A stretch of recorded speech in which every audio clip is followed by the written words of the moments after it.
Okay, make sure your file is saved. And then let's look at our example. Let's make this planet now, or at least start to. So go into Windows Explorer or Finder, and there's this image called to moon texture. Right click, open with Photoshop. And you'll see there's a horizontal element going across here. We'll use that to our advantage. In the over here in the Marquee selection tool, choose elliptical Marquee tool, and we'll hold down the Shift key. Holding down Shift, click, hold, and drag to make a perfect circle, and make a nice big circle, so you can see the marching ants and catch that horizontal element there across, and you'll see why in a second. So with the marching ants visible, we're going to go to Filter, Distort, where is it? Yeah, Distort, and then Spherize. Okay, Filter, Distort, and Spherize. And you want the Spherize up to 100%. So click OK. And that stuff within the marching ants gets distorted into a sphere shape. Do a Command C. Okay, we're done with this image, so we can close it and we don't have to save it. So I'm going to close it, and it says, do you want to save it? No, I don't want to save it.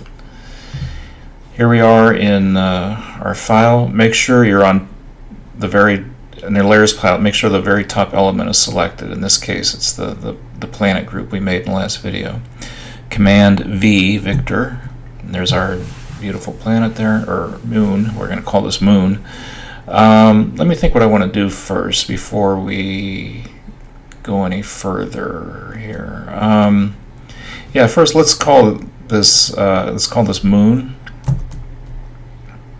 and we're going to add some stuff to this. Let's do a Command T, hold down the Shift key and size it down, and you know, yours is going to be different. We're going to have another element. We're going to have a spacecraft in here, but I'm going to make mine, and you know, there's going to be some variations. Yours isn't going to look exactly like mine, but I'm going to make mine about that size, and I'm going to hit return. Okay, I'm going to save my file, Command S or Control S. We're going to put an outer glow on this just like we did with the planet, but let's do some other stuff to this planet first before we get there. I keep calling it planet, I mean moon. So let's, over in the layers palette, let's click, hold, and drag moon, and let's make a moon copy.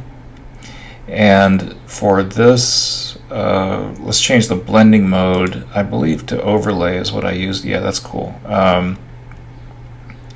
What else do we get here? I'm just like messing around with different blending modes, which you can too. Like what I don't want is something like this. Okay, I want this to look like kind of normal.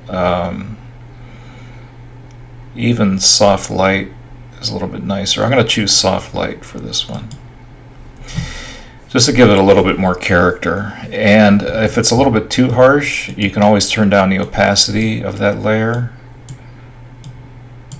you know, to get, and then you can enable and disable the eyeball to see it. Like I don't want it like too weird looking, you know.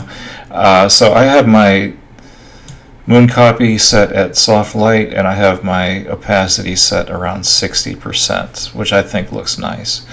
Another thing I could do, and I'll say this is optional, but first I'm going to shade this just a little bit, just to give it a little bit of dimension, and it's a little bit tricky. So first of all, with moon copy layer selected, enable your magic wand tool and select anywhere off the moon. Okay, so now we have marching ants around everything except the moon. So we want to invert the selection like we did before. You can go to select inverse, or you can go shift, control, I, you know, Command Shift I or Control Shift I, and now only the moon is selected.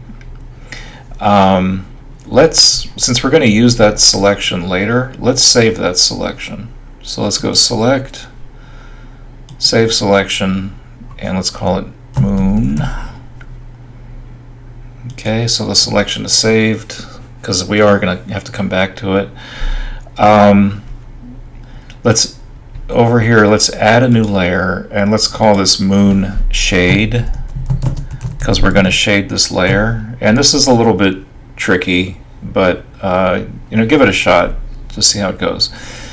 Over in the colors, the foreground background color, we're in choose black and white because we were using colors before, and have black in the foreground.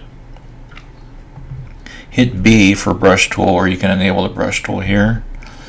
And I got this huge honking brush. I'm going to bring my brush down to about 400 pixels, so you can kind of see as a comparison, see how large that brush is compared to the moon.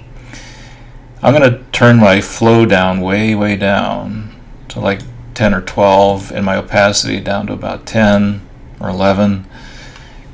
I have black. Make sure you're on the moon shade layer, and I'm just going to shade,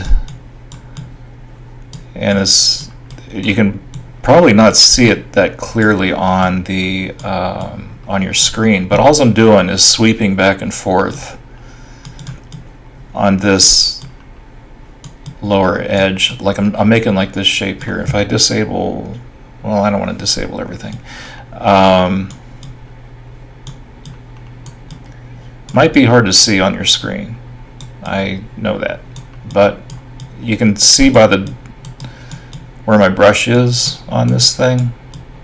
What I'm doing is just I'm trying to enhance like a spherical shape to this by I'm not clicking right now, I'm just like moving the brush this way. So again, opacity is at 11, flow is at 11, I got a 400 pixel brush.